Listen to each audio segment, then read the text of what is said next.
Welcome, friends, to another episode of the Pick Six podcast. And with me, I have my friend Drake at Drake's PC, and we are in episode 3. Good to see you today, Drake. Excited. Hey, Dennis. First 2 episodes have been great. I'm looking forward to number 3. This is exciting time of year, especially, right? We're in March Madness. I hope you got your picks in. So is your bracket busted yet? No, not quite yet. I mean, it always gets busted within the first couple rounds, and then it's just kind of you're hanging on to a couple teams all the way in. But yeah, it's doing okay. Before we get started, I definitely want to give a shout out to Ephus Pitch for this great logo design. You notice we have a new logo, the Pick Six logo with Deion Sanders doing his dance in the end zone. It was perfect. I want to thank Ephus Pitch for putting that together for both Drake and I. For great branding. He does terrific work. If you need something from him, definitely go talk to Ephus. He's a great guy, great collector, and he's got a good talent there. So thank you, Ephus, for helping us out. He took care of my Melted Wax podcast while that was around, our Melted Wax sports card logo for myself as well. So thank you for his help. But anyway, Drake, we've got some cool questions today, and we also, before we dive into those questions, you wanted to talk. Let's talk about the last week's video, and thank everybody for commenting. And there was a question and there was an answer. Let's talk about that. Absolutely. So the question was, I was traveling for work. I was in Henrietta, Oklahoma, and I asked what Super Bowl winning quarterback came from Henrietta, Oklahoma. And the correct answer is Troy Aikman. And there were actually three folks who commented and get that. So I want to give a shout out to them, starting with Fit Coach Marshall 4310, Splendid Sports Card Swag 7661, and Tube Nachos. I said 3. There was actually 4, and they all got it. And there was a little bit of great discussion talking about why Troy Aikman is not more collected than he is, and that sort of thing, for somebody who won like 3 Super Bowls and that sort of thing. And I think somebody made a great comment about how back then the Dallas Cowboys were America's team, and either you really loved them or you hated them. It was like the Yankees, right? Or more recently with the Patriots, you either loved them or you hated them. And so I think that could factor into some of his collectability a little bit. So anyways, I thought that was interesting. So shout out to those 4 folks that got that question. So awesome. So what do we got today? What questions do we have? What are we tackling? Yeah, so we got quite a few things. One thing that I did want to share, it's spring break here in Arkansas this week. And I took the family down to Hot Springs, down to Lake Ouachita down there. We met up with some friends. And one of the things that I did is I brought a couple of boxes of cards to open. My friend and his family, he's really into cards and stuff like that. And I said, hey, let me grab some boxes of wax to rip. And so I got a box of 2022 Prism WWE and another box of the 2023 Don Russ Elite WWE, just to kind of check it out and see, just for fun, right? I said, hey, let's get together one night, let's eat, let's open some wax and things like that. Well, that prior day, I actually took my family and he took his family on a horseback riding trip. And it was my wife and kids' first time to ride a horse. Except for the pony at the birthday party and that sort of thing. And so we go on it, and of course the 3 of them loved it. My son loved it, and this sort of thing. So fast forward past the horseback riding thing, and we're opening up the box of Prism WWE. And my son, who's 11, he says, Dad, what are we looking for? And I told him, I said, well, that Roman Reigns Prism Black has not been pulled. And his first question was, he goes, hey, if we pull that and we sold that card, would that be enough for us to buy a horse? So he's like all on the horse train, that sort of thing. He's wanting to buy a horse, wanting to know if we can put it in the backyard, and that sort of thing. But I think that just further gives credence to, one day when we pass, that our kids may not cherish our cards the same way that we do. So that was pretty neat. But the other thing was as I was opening that, my friend's daughter, who she hadn't really been exposed to wrestling cards, and they're not big wrestling fans the way that I am, and so she wanted the female wrestlers, and I was telling her about some of them, and she's a big gymnast, and I was telling her about how some were in gymnastics and things like that. Well, that night his wife walked into her bedroom and opened up the door, and she was just sitting there, just looking at each one of the cards, like reading the back and looking at them. And I'm like, man, that's really cool, right? Like that's what the hobby's about. That was her first exposure to those type of cards and that sort of thing. So, anyways, I just had to share those, just two quick stories. Yeah, those are fun stories, and that's what it really boils down to is sharing the hobby with our children and our friends and our family, and it makes it more enjoyable. And it's more than just how much cards are costing and the grades and the comps and all that good stuff. It's fun to talk about that, but really when it boils down to it, it's seeing the excitement on our family and friends and children's faces when they get to enjoy the hobby in that way. So. Thanks for sharing, Drake. That was cool. That was good stuff. Yeah, man. Yeah, you bet. One thing I did want to dive in from last week is I brought up a topic around if someone who collects the same player that you do, if you see them selling cards that maybe you desired at one time, does that make you want the card less? And we got a really nice comment from MJ Collector 1,358. And he just said, he said, I think Drake's point was missed. If someone is selling a rare card to move into something else, why would I want the card that they're selling? Shouldn't I want the card that they're trying to buy? To me, it comes down to motivations. If it's investment, yes, I think a little harder and wonder why this is being sold, but usually come down to just buy what you like. And I told him I thought that was a great comment on that. And I said, that really hit the nail on the head with that sort of thing. And so it shouldn't really influence whether what you buy or whatever, but I think that was kind of the point I was trying to make when, you look at something like that, like for example, and I think you're the same way, like I like the credentials and I like the PMGs and that, that sort of thing. But if one day I see all these Peyton Manning collectors selling their PMGs and credentials and things like that, and maybe somebody was wanting to get into that card, right, then you might start saying, well, wait, if they don't like it and that's seemingly a great card, does that affect the way that I look at the card? Should I be wanting something better or something like that, if that makes sense? Yeah, that poses a bigger question. I mean, what's influencing you in your hobby habits? Or is it other people and what they want and what they're selling?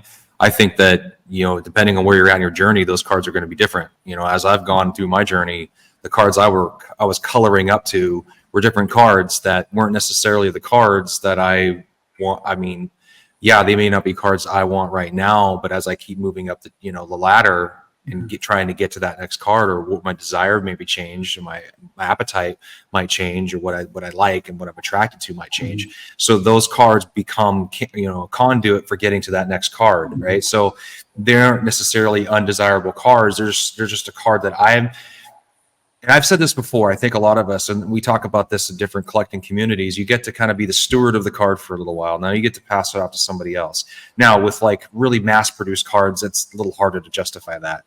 But with a card that's a little more rare, and when you let go of it, you may not be able to get it back for some time. Those cards, and I've moved out of some of those cards. There's a couple I really wish I had back, to be honest. There's actually a handful of cards I wish I had back right now. But I needed to make a decision, A or B, and I couldn't just have both. So I had to go. So sometimes those were decisions are being made. And it's not like the card's not desirable. It's just you had to make a decision. You couldn't have both. You had to have one. And sometimes you regret that decision. So sometimes those cards aren't necessarily desirable. They're just conduit to get that next card, and you have to make a tough decision. So I wouldn't lean too hard into that, because it is, as far as an investment's concerned, I don't know. Again, I'll keep going back and forth on that. I think at best cards are a store of value, unless you're buying like some of these like work of art cards. They might be investments, but the rest of them, you just hope they retain value and slowly maybe grow with demand over time. But it's kind of hard to call them an asset class or an investment. So when you're building and putting together this PC of the cards that you feel good about owning and having, the cards you move to get to those next cards, they're not always necessarily going to be, undesirable. I think they'll be desirable to somebody. It just depends on what you collect and what you're into. So agree. No, it's good. It's good. All right. Enough living in the past. Let's take it to the present. Let's go. So we reached out to the hobby community on Instagram and said, hey, we're recording. What topics do you want us to discuss? Mm-hmm. And the first one, it comes from _Big Caesar _. And he asked, are cards worth grading when it's your PC? So what do you think, DPZ? It's a good question. If it's just going to be a PC card, it's not if it's a card that will likely not be worth much more than the value of grading it, the cost of grading it, maybe not. And if this is the tricky part, because we say our PC, and everybody's PC keeps moving and shaking around. It keeps being repositioned. Not everybody's, but a lot of people's. I don't think there's a lot of folks that can just keep everything they buy and never sell anything. I think most of us, and why the cards hit the market, are because we're all buying to sell, to buy something else, or we changed our mind, or whatever. Kind of bleeds into that last comment. The conversation we're just having. You kind of need those cards to be liquid in a way, if that's going to be the case. So you can say they're your PC card. So if you truly are never going to sell it, which is hard to say out loud these days as a collector, but if you truly aren't going to sell it, then the grade shouldn't matter, the slabbing shouldn't matter. The one touch should be fine. And there's something really cool about having a card at a one touch. It's really cool. But I find myself more inclined to grade the card because I feel like there's always a way to sell it at that point. You can sell it for hardly anything, but you could sell it for something. And with all the counterfeit issues, authenticity issues, and all the funny business that goes on in the hobby, it's nice to have that. You can lean back on the fact that if you have it encased in a slab, depending on whatever grading, PSA, you're probably gonna get more or whatever. If the grade's higher, you can move that card. It's more liquid. Even if you intend for it to be a PC card, you can always sell it later if it holds enough value. So I would lean towards grading them, just because we're just going to change our minds. I feel like most of us change our minds. Yep. Yeah, no, I think that's good. And that's kind of the way that I think too, right? There's several cards that I thought I would never sell or trade or anything like that. But when it came time to do it, that having it in a slab made it incredibly more liquid, because then people can look at it and determine a value. Maybe there's to coin a term from our friend Nick, the Wharf Sports Cards, maybe there's no recent comps. But if you have something and it's graded an 8 or 9 or something like that, that just gives people a little more confidence around the value. And maybe the only recent sale was a raw, or maybe it was a 10 or some lower grade or something like that. And so and some people just they like their PC to be very uniform, right?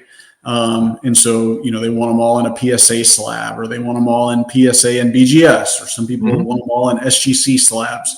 Like you said. So I think it really just comes down to personal preference, and what you like. I think the thing that I struggle with the most is if I do know something's PC and it's not something that I'm wanting to move anytime soon. It's like, when's a good time to grade it, right? And I think about that sometimes. So, like for example, I picked up a Peyton Manning 1998 Skybox Thunder Super Rave out of 25 rookie card, and it had been in the way that it was pulled out of the pack back in 1998 is a one owner card. He had it for, for 25 years now, 26 years.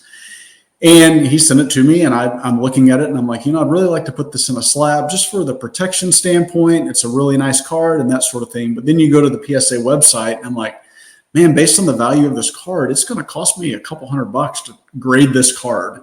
And I'm going to pay that, and then it's going to come back and it's going to sit in my box for years, right?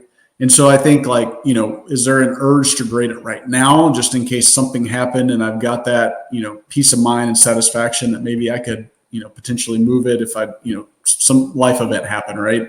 It's in a slab, and so it might be easier to move it if it's graded and things like that. So those are just things I think about when it comes to that. But now I will say that on some of the cards like Flawless and even like Transcendent, the super fractors I own and things like that, there's something pure to be about when they come in like the sealed case. And I don't want to take them out of that case and put them in a slab. I just like them in that sealed with the Panini Flawless little sticker on top. There's just something that's just natural and pure about it. And I will never grade those cards. And, if something happened and I needed to sell them or trade them or something like that, then so be it. But, those cards would also be some of the last ones that I would ever move from my collection. So anyways, answer the question. I think it comes down to personal preference. Yep. Sounds like it. All right. So our next topic comes from Instagram again, and the user is at AJMcards94. And his question is how to respectfully negotiate at a card show. And I know, Dennis, this is kind of one that, you negotiate at a card shop. but just kind of around a card show and things like that. So let me take this one, and then if you have anything to add, then certainly jump in. Mm-hmm. But the first thing I think is when you're going to a card show, you have to realize that, the dealers have paid a lot of money, and in some cases they've flown on a plane or they've driven or, something like that. And so there's a lot of time and effort that goes into setting up those showcases. They don't just snap their fingers and, these beautiful showcases happen, right? And they're the ones that are doing all the hard work to find these cards and price the cards and things like that. So I really think you have to factor that in first when it comes to negotiating. A lot of times people complain about how they can't get a deal at a card show. Well, sometimes it's tough. It's tough to get a deal at a card show because of all those, folks are, say, like the National. People are flying in from all over. They've got to do hotels and meals and, rental car potentially, and, the showcase and the table space. And I mean, it's not cheap. And so I certainly think you have to factor that in. But one of the tips I would give to respond is go in and kind of look. Hopefully the dealer has their has their cards priced right. But if not, maybe ask the dealer. You may see a card that you like. Don't jump to that card immediately. Find another card that maybe a little bit more about. Maybe it's a more liquid type card, and just ask them what their price is, right? And so if a card has been selling for $100, right? And you ask the dealer the price of the card, and he says, "Oh, my price is $200." You're going, all right. I don't really know if this guy's going to wheel and deal on cards, right? He's double comps on a more liquid type card.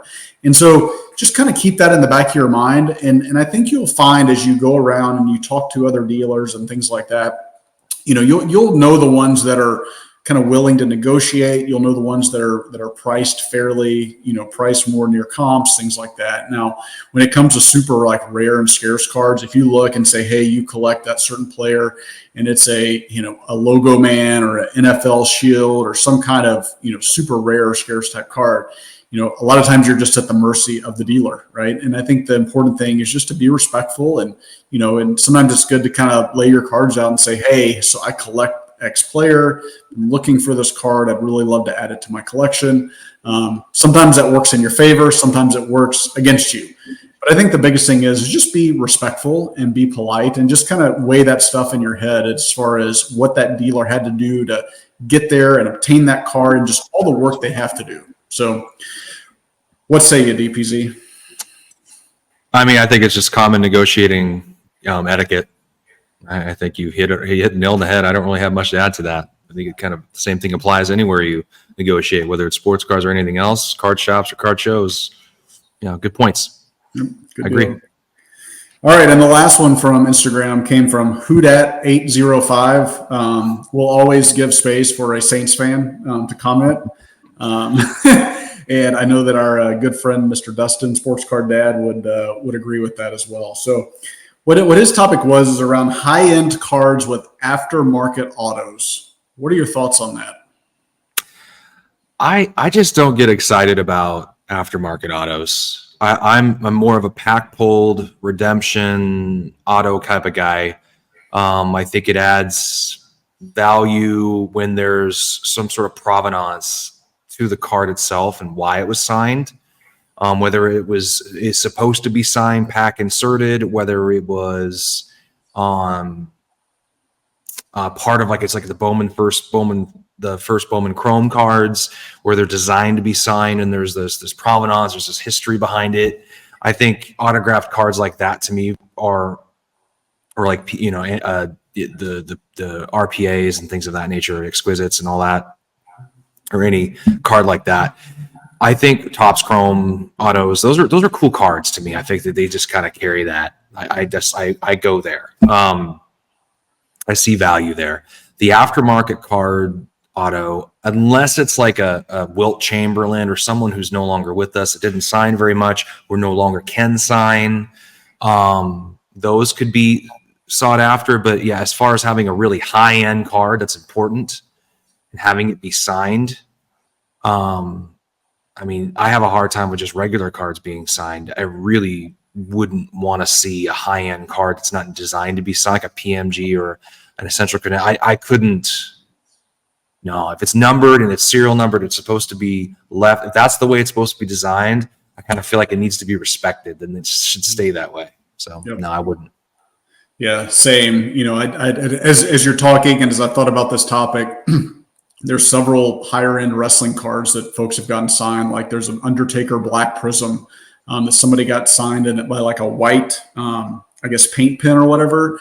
And the autograph is like super streaky and, you know, that sort of thing. And it's like if the individual got that and again is never going to sell it and that's how that person wanted that card, you know, I think that's great. But just as we've discussed previously, you know, like it's very rare that cards just stay with one collector for the entire life cycle and don't move on to somebody, you know, to someone else. And, you know, you have to think about it, not just from a, you know, dollar value standpoint, but, you know, it's, you want to get the card signed, but if you want it signed by that person, like, why not just get the base card signed? You know, like what's the point of getting the Black Prism 1/1 signed? Same thing with like the Hulk Hogan, precious metal gem card from 2013, you know, the Upper Deck and Play exclusive. There was one of those where he signed and it went for, you know, big money. But I think that was just, that person got it signed purely from an investment standpoint. And I think when you start asking collectors, it, you know, may appeal to some, but I think the collector base that it appeals to gets a lot smaller when you sign a card, you know, that wasn't supposed to be signed, like that sort of thing. And then I also think about, just keeping on the wrestling topic, is the 1982 and 83 Wrestling All-Stars card, right? You know, you saw those and, you know, they really weren't valuable kind of on their own, just straight out of the, you know, the way that they came. And so then all of a sudden they gained a lot of value and then people started collecting those and all that kind of stuff. And then it almost felt like one day someone said, hey, if we start getting these things signed, then that'll add even more value, right? And I think that's showing true today because you'll see that, you know, say like a Ric Flair 82 All-Stars, you know, PSA 9 with a 10 auto sells for a huge premium compared to just a PSA 9. But the fact of the matter is, you know, Ric Flair has signed a bunch of those cards. Hulk Hogan is signing a bunch of those cards. And so I know a lot of people are trying to complete sets and a PSA registry and get the highest, you know, grades and stuff like that. But I think, you know, the supply of those continues to go up and will continue to go up with every signing that these guys do. And so, you know, I think it's just one thing to be careful just from a investment standpoint to really kind of watch that stuff. Now, on the flip side, right, if you've got some kind of personal connection and you want to get something signed. So like, I'll just give a personal example. My in-laws next door neighbor is Jim King, and he's got a 1969 Topps Tall Boy card. And he was an all-star in the NBA. You know, he played with and against like Elgin Baylor and Jerry West and, you know, Wilt Chamberlain. It's got some great stories. And so I just went on eBay and got a, you know, $10 69 Topps Tall Boy of him, and I got him to sign it and inscribe it and all that. I've got it in my case, and like that to me is just a cool card. But again, that was a $10 card that I got signed with a quote aftermarket auto. It wasn't a thousands of dollars card, right? That's a very different situation, though. I think it's much more memorable. You know, if you have a friend or a family member that's a professional athlete that has a card, you want to have them sign it. That's very different than taking someone's serial numbered card of importance and taking one out of circulation and having it signed. You're right. It does two things. It creates more scarcity for that particular card because now you're taking it out of circulation from its original format, which drives more value towards the ones that are left alone because the value is always going to be there for that. Yep. Because you can always go get a random card and have it signed. So yeah, I think you steer clear of taking an important card. You brought up an interesting point about, you know, like again, going back to being a steward of the card because we tend to move on from cards from time to time, most of them anyway. And if you're being a good steward of the card, you know, you got to be, not that we're ever going to be thinking about that because in the moment you're thinking you're going to keep it, but a lot of times you don't. Now it's passed off to somebody else who probably may or may not want that autograph on the card. So now you've one of ones really make no sense. Yep. Because now you've totally taken a card out that is no longer even available, period. So, you know, if someone doesn't want the autograph, you might as well not even have the card. So yeah, that's a very interesting topic. But at the end of the day, if you buy the card, it's your card. You do whatever you want with it. True. Exactly. All right, let's move on to the next topic. You know, I haven't really heard much about this lately, so I think, you know, we're going to be breaking some news here, but what's your thoughts on card cleaning? Yeah, no, I think I'm surprised no one's talked about it. I'm glad that we're finally getting to it so that we can spark a conversation in the hobby about this. Card cleaning. We've taken on, obviously there's a lot of tongue in cheek there. We've consumed a lot of content, Drake and I, about card cleaning, and we both have our opinions on it. I personally do not care for it. I think that, no, I don't know if any of the cards that I've owned have been cleaned. I guess it's really hard to know that. I know I have a handful of cards in older slips and graded cases, so I'd like to assume they haven't been, but I guess there's really no way of knowing for sure. I know where most of them have come from, and the collector, that there's a couple of them where the collectors owned it for quite a while, so I know there's some time there, so it's probably not likely. But there's also some newer slabs, and who the heck knows, right? I mean, I've got some PSA 10s of some cards that are harder, so I think you never know. I'd like to think they're not. I'd hope that they're not. But I mean, what do you consider cleaning? I consider a microfiber and just, normal. That to me, altering me. Are you pressing it? Or are you adding a chemical and doing all that kind of stuff? To me, it feels like that's just a slippery slope. Now you're taking the card away from its original format, whether it's been aged a certain way because it's been mishandled, or whether it just was a quality control issue, came out of the pack in poor condition, whatever that may be. I still think the integrity of the card needs to be the way it was pulled out of the pack, and that's how it should be, good, bad, or otherwise. Yep. Yeah, no, I think that's kind of interesting. It's a tough thing for me, right? I think one thing is we don't really know card cleaning. You don't really know the long-term effects of it, right? So we've seen with the 96 chrome cards, right? They go green over time. And when you're rubbing this, wax or solution on it or something like that, it may look, take some scratches off today. It may help with, the surface shining and things like that. But, what is that going to do to the card in, 5, 10, 15, 20 years, right? Maybe the answer is nothing. Maybe it's something, or, something like that. But one thing I'll say is is maybe a contrarian point a little bit is, I thought about this. We take pride in the things that we own, right? So think about your vehicle and your house and things like that. And there's certain things we do to, I guess, upkeep it, right? So say on your vehicle, you get door dings in it, right? You don't really want to just leave the door dings. You want to go try to, maybe you get a little scratch or something and you try to buff that out, or you go and get the paintless dent repair and, you pop that out. And I think that is just taking pride in the things that you own. And so I think it's got to be a little bit around the motivation to why you're doing it. If you're solely doing it just to, hey, this card looks really bad and I'm going to do this and it's going to increase the value of it, right? Then that's one thing. But I think if, you're doing something because you're like, man, I could really just kind of push this corner down a little bit and maybe it'll look a little bit more crisp, and that sort of thing, or there's just this tiny scratch and I want to see if I can do a little something on it to get it out because I want to, throw it in my showcase over here in the corner and it's going to present better. Right. That's just one thing that I thought about. That's maybe a little bit of a contrarian point. Yeah. Well, I think that there's a recurring theme throughout our whole episode today is how long you intend to keep the card. And that's really impossible for any of us to say with certainty, right? I know you're going to go prick out because Drake actually has one of Kurt's kits. And he's going to show in this episode kind of what it looks like and all that. But while he's grabbing that, I do feel like that's the consistent theme is how long are we going to be keeping this card? Because if you're going to keep it forever, then yeah, I guess it doesn't matter what you do with your card. But if you ever intend to sell it, then someone's going to be inheriting a card that's been altered, in my opinion. So I think that's important if you're going to do that, then you need to disclose it. And do I trust that everybody's going to be disclosing that? No, I do not. That's the problem. I think that things could change. You could forget. I don't think you'd forget, but you could forget.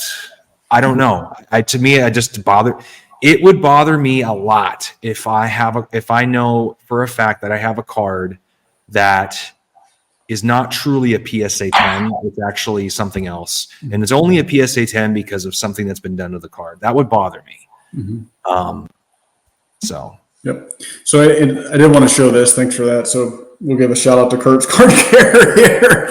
But I've had this. If I if I dusted it, I think the dust would fall off. I was just curious about it, right? I saw him when he was doing his Wednesday night things, and I was like, well, that's kind of interesting. And I'm one of those people, I get curious about stuff, not from a value perspective, but I was just like, let me see what this is. And so I'll kind of show you real quick what it comes with. He's got this kind of spray, and I don't know exactly what it is, but it's some kind of a cleaning type spray. But and it's really dirty, but you have this kind of, it's a foam type backing. And so you lay this flat on the ground or on your table, you put the card on top of it. And then he's got this little corner tool. And so if you say this is the corner of the card, you can kind of just push it on that, and it just kind of may smooth it out, if that makes sense. And then you could flip the card over and kind of rub it, and it's just got this little plastic tubing thing on it, if that makes sense. And then the other thing is, and I believe this is just like the Carnauba wax that they use on cars. Looks like this on the inside, and it's got these little Q-tip type applicators, and you just dab a little bit in there, and then you can rub that. Say that you have a little scratch on the card. You just kind of rub it in little gentle. Why don't you hold up that Carnauba wax again for a second? Well, it looks like that's been used there quite a bit there, buddy. Yeah, no, exactly. Outing yourself, Drake. No. Yeah, see this. I haven't used it a whole lot, but as you can see, it's almost all the way gone. It's almost gone. There's a little bit in there left. Well. So I'll tell you this. I'm also a perfectionist, right? My first B in high school was in art, and so I'm sitting here and I'm like, and so I'm sitting there and I'm scrubbing it, and I'm like, he says this will get the scratch off, right? So, anyways, that's funny.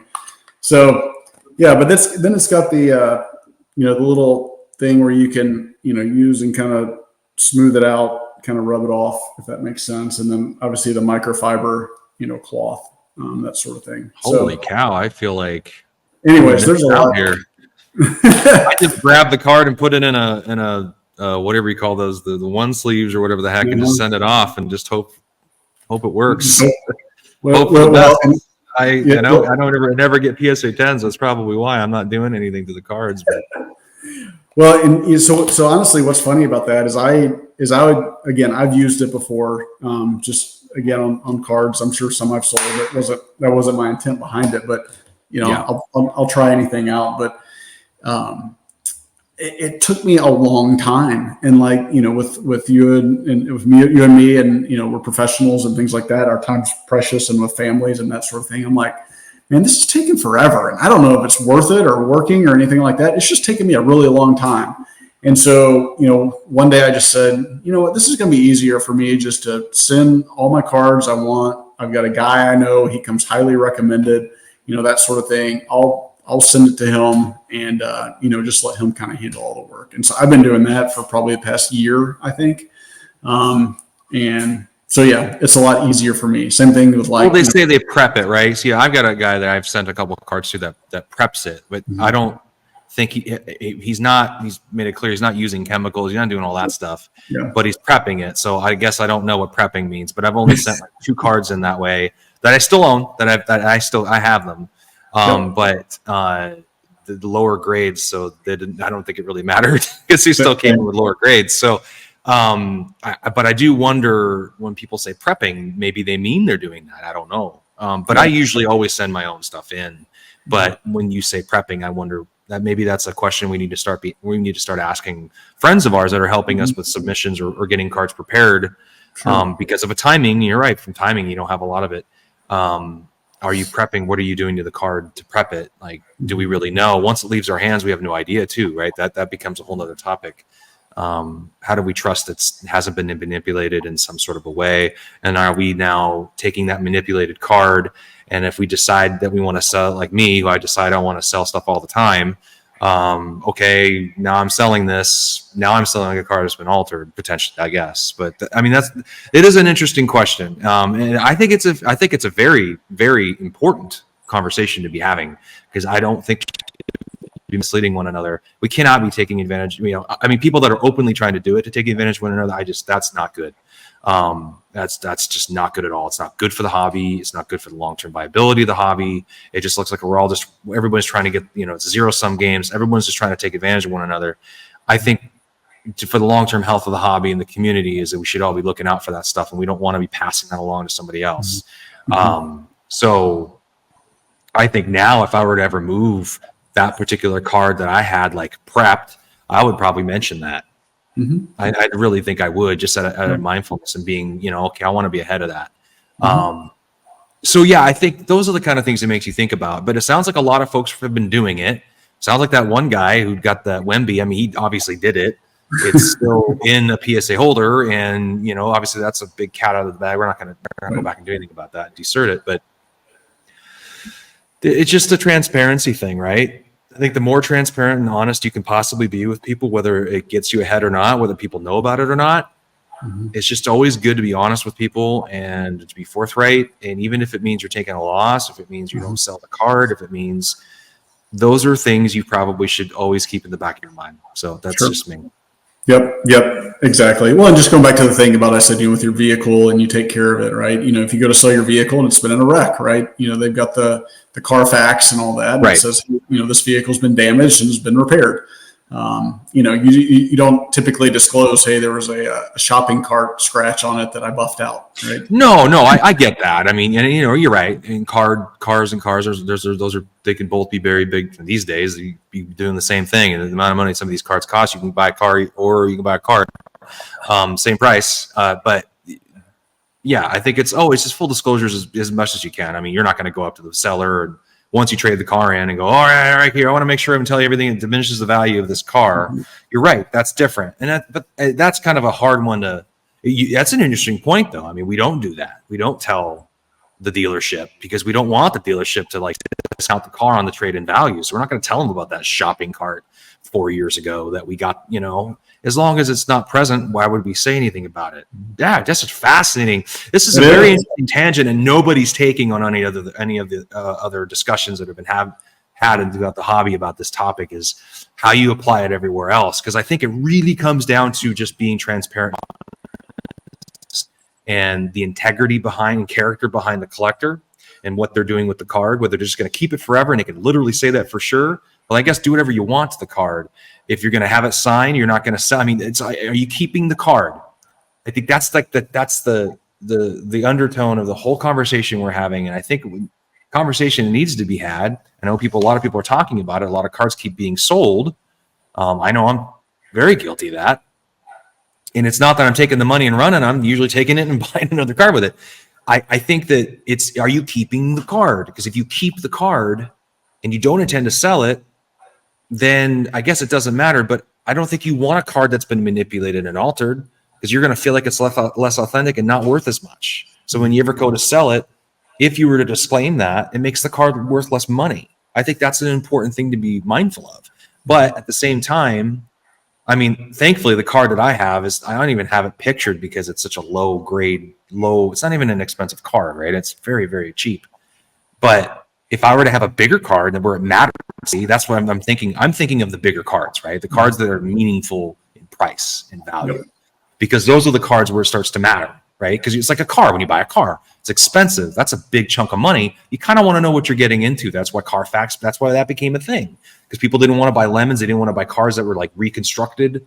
They wanted to know what they're getting is authentic, right? They want to know that there's something hasn't happened to that car or that card that makes it an inauthentic card, not original.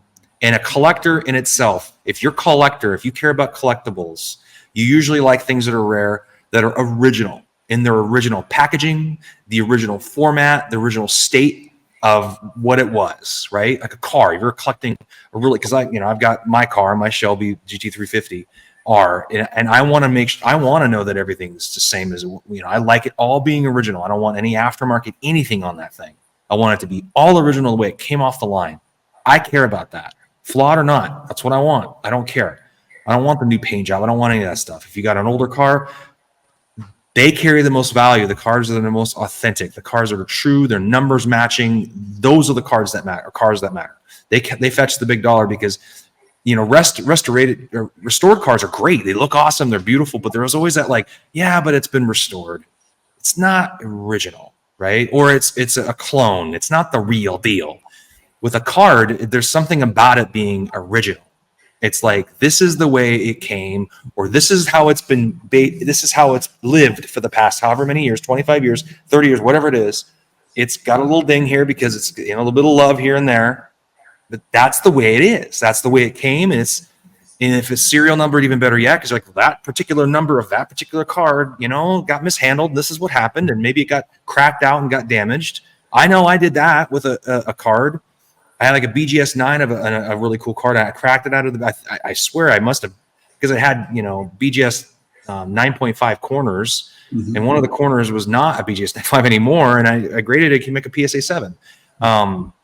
So I know I probably damaged that card doing that. And that's really foolish of me. And I felt terrible about it, but it diminished the value of that card. And I had to sell it at a diminished value than when I bought it. And that was on me. Mm-hmm. But that took care of itself because it got graded that way, right? So, but that card also was a really cool card and really didn't matter because it had that provenance. So it was just kind of part of its journey. Yeah, it's frustrating as a collector that I did that, but it's part of that card's journey. So it's just, it kind of really just all kind of wraps into that whole conversation of like, people want what's authentic. They want what's real. They don't want something that's altered. They don't want something that's been restored. Unless it's art, I guess. But for cards and cars, for the most part, you want the real deal. You want the numbers matching. You want the authentic, what came off the line. And if it grades lower, then it grades lower. If the paint's a little bit less sparkly, then it's less sparkly. It is what it is. It's just, that's the way the car is. That's the way the card is. Making that connection as we keep playing with it. But yeah, I'd feel bad if I'm doing something to alter it and then not disclosing that. So yeah, I think that's good. I don't know that I have anything else to add. I think that's a great spot to end on.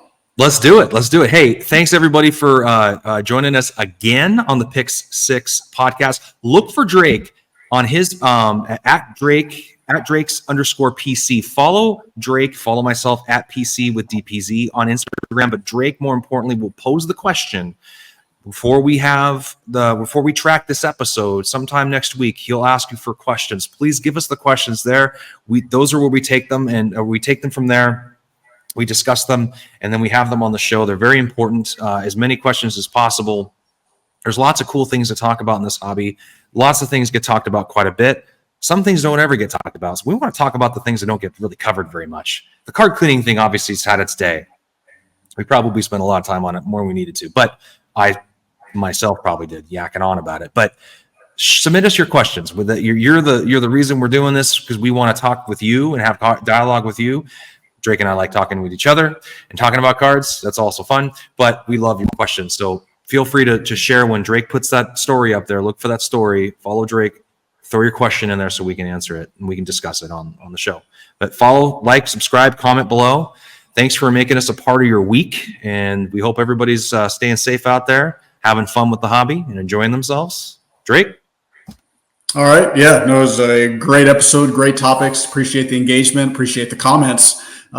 Looking forward to next week. I'm actually going to be traveling next week. We'll have another call it football trivia question. So certainly tune in episode 4 right after this airs. And everybody stay safe. Have a great week.